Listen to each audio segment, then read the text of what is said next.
मध्य प्रदेश, जी हाँ, यानी बीजेपी का सबसे मजबूत गढ़, जहां पिछले कई चुनावों में कांग्रेस बीजेपी के सामने घुटने ही टेकती नजर आई है। कांग्रेस को एकदम किनारे कर दिया है बीजेपी ने। लेकिन केवल कांग्रेस किनारे नहीं हुई है, एमपी में बीजेपी ने अपने कई दिग्गज नेताओं को भी ऐसे ही साइडलाइन कर दिया है।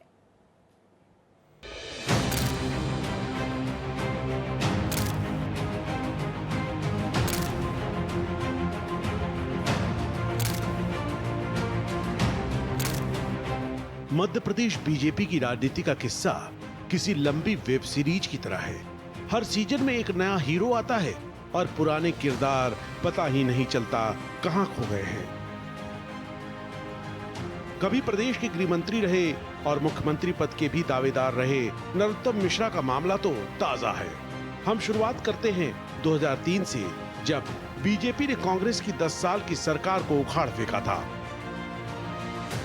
और फायर ब्रांड नेता उमा भारती मुख्यमंत्री बनी थी। उमा भारती ने अपने ही स्टाइल में सरकार चलानी शुरू की। पार्टी में उनका विरोध तो था, लेकिन सब चुप थे। ऐसे में उमा भारती के खिलाफ हुबली ईदगाह मैदान विवाद को लेकर वारंट जारी हुआ तो उन्हें इस्तीफा देना पड़ा और उनकी जगह पर आ गए वरिष्ठ नेता बाबूलाल गौर। बाबूलाल गौर नगर विकास मंत्री के रूप में बुलडोजर गौर की छवि बना चुके थे, लेकिन जल्दी बीजेपी को लग गया कि बाबूलाल गौर के सहारे सरकार नहीं चल पाएगी, तो शिवराज सिंह चौहान को लाया गया, जो तब कहीं भी मुख्यमंत्री पद की रेस में नहीं थे। उमा भारती ने लाख कोशिश की, लेकिन बीजेपी ने उन्हें दोबारा मुख्यमंत्री नहीं बनाया। उमा भारती ने अलग पार्टी बनाई, फिर वापस आई, केंद्र में मंत्री भी बनी, यूपी की विधायक भी बनी, लेकिन मध्य प्रदेश की सियासत में उन्हें घुसने नहीं दिया गया। अब से वो प्रदेश की राजनीति में हाशिए पर ही हैं। जब शिवराज सिंह चौहान का दौर शुरू हुआ तो कई दिग्गज उनके सीनियर थे, लेकिन धीरे धीरे सब किनारे कर दिए गए। पूर्व मुख्यमंत्री बाबूलाल गौर और वरिष्ठ नेता सरताज सिंह को तो 75 साल उम्र हो जाने के नाम पर ही घर बैठा दिया गया। कमाल की बात यह है कि बाबूलाल गौर और सरताज सिंह को मंत्री पद से हटाने के बाद बीजेपी 75 साल के फॉर्मूले को भी भूल गई। एक और वरिष्ठ नेता कुसुम मेहंदेले भी लंबे समय तक मंत्री रहीं, तेज तर्रार थीं, लेकिन अब चुनाव का टिकट तक नहीं ले पाती। पूर्व प्रधानमंत्री अटल बिहारी वाजपेयी के भांजे और ग्वालियर के ब्राह्मण नेता अनूप मिश्रा एक समय अपने कड़े तेवरों के लिए जाने जाते थे, लेकिन बीजेपी ने उन्हें भी ऐसे किनारे किया कि अब उन्हें कोई नहीं पूछता।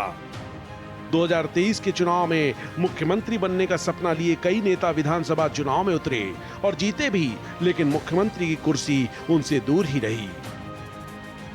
मध्य प्रदेश की मामा कहलाने वाले शिवराज सिंह चौहान तो मुख्यमंत्री पद पर बने रहने के लिए हद से ज्यादा आश्वस्त थे, लेकिन उन्हें भी किनारे कर दिया गया। बाजी हाथ लगी शिवराज सरकार में मंत्री रहे डॉक्टर मोहन यादव के हाथ और वो नए मुख्यमंत्री बन गए।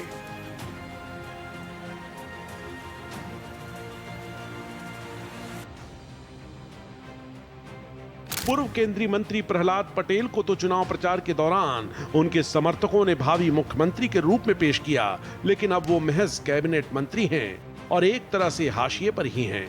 बीजेपी के राष्ट्रीय महासचिव, पूर्व मंत्री और इंदौर के पूर्व मेयर कैलाश विजयवर्गीय तो मानकर चल ही रहे थे कि उन्हें मुख्यमंत्री बनाने के लिए ही विधानसभा चुनाव लड़ाया गया है, लेकिन उन्हें मात्र मंत्री बनकर संतुष्ट होना पड़ा।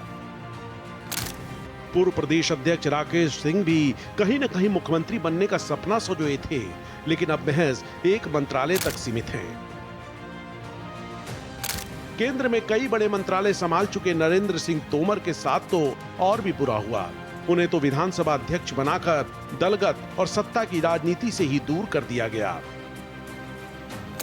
ऐसा ही एक नाम है गोपाल भार्गव का, जो बीजेपी के बड़े ब्राह्मण चेहरे माने जाते रहे हैं, लेकिन बीजेपी के नेतृत्व ने अब इन्हें घर बैठकर समर्थकों को अपने पुराने दिनों के किस्से सुनाते रहने पर मजबूर कर दिया है। जयंत मलैया तो प्रदेश के वित्त मंत्री तक रह चुके हैं, क्या रुतबा होता था इनका, लेकिन अब महज विधायक हैं। अगली बार टिकट की संभावना भी नहीं दिखती। जब ये सारे नेता किनारे लगाए जा रहे थे, तभी मुख्यमंत्री पद के मजबूत दावेदार नरोत्तम मिश्रा की तकदीर दगा दी गई। नरोत्तम मिश्रा तो घर बैठाने के लिए कुछ करने की जरूरत ही नहीं पड़ी और वो अपनी विधानसभा सीट ही हार गए। नरोत्तम मिश्रा की सीट दतिया पर उपचुनाव हुआ तो उनकी तकदीर फिर चमकने की आस बंधी। नरोत्तम मिश्रा ने चुनाव प्रचार तक शुरू कर दिया था, लेकिन बीजेपी ने उन्हें टिकट देने से ही साफ मना कर दिया। नरोत्तम मिश्रा के समर्थक सड़कों पर उतर आए, लेकिन बीजेपी लीडरशिप ने एक न सुनी और नरोत्तम मिश्रा मंच पर रोते दिखे। अब दतिया उपचुनाव में बीजेपी हार चुकी है, तो इसका ठीकरा नरोत्तम मिश्रा के सिर पर ही फोड़ दिया गया।